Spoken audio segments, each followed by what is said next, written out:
દક્ષિણ ગુજરાતની તમામ સુગર મિલોએ આજ રોજ વર્ષ 2024-2025 માટે શેરડીના ભાવ જાહેર કર્યા હતા. સુરત જિલ્લાની સાયણ, કામરેજ, બારડોલી, મઢી, મહુવા, ચલથાણ સુગર દ્વારા શેરડીના ભાવો જાહેર કરાયા હતા. એક તરફ જોવા જઈએ તો શેરડીનું ઉત્પાદન પણ ઓછું થયું છે, બીજી તરફ માથે ચૂંટણી પણ છે. ખેડૂતોને સારા ભાવની આશા હતી ત્યારે તમામ સુગર મિલોએ ગત વર્ષની સરખામણીએ ખેડૂતોને શેરડીના પ્રતિદિન ટન દીઠ સુગર મિલોએ 100 થી 150 રૂપિયાનો વધારો આપ્યો છે. કામરેજ સુગર મિલ દ્વારા ગત વર્ષની સરખામણીએ સરેરાશ 130 રૂપિયાનો ભાવ વધારો જાહેર કર્યો હતો.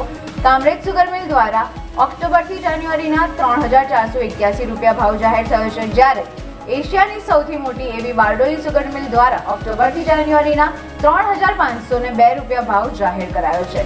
સાયન્સ સુગર મિલ દ્વારા ઓક્ટોબરથી જાન્યુઆરીના 3416 રૂપિયા ભાવ જાહેર થયા છે. ત્યારબાદ ચલથાણ સુગર મિલ દ્વારા ઓક્ટોબરથી જાન્યુઆરી 3716 રૂપિયા ભાવ જાહેર કરાયો હતો.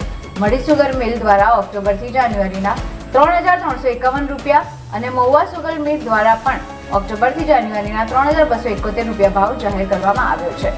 આમ જિલ્લાની તમામ સુગર મિલ દ્વારા શેરડીના ટન દીઠ ભાવ જાહેર કરવામાં આવ્યા હતા, જે ગત વર્ષની સરખામણીએ 100 રૂપિયાથી 150 રૂપિયા વધુ છે. સુગર મિલો દ્વારા શેરડીના સારા ભાવો અપાતા શેરડી પકવતા ખેડૂતોમાં ખુશી જોવા મળી રહી છે.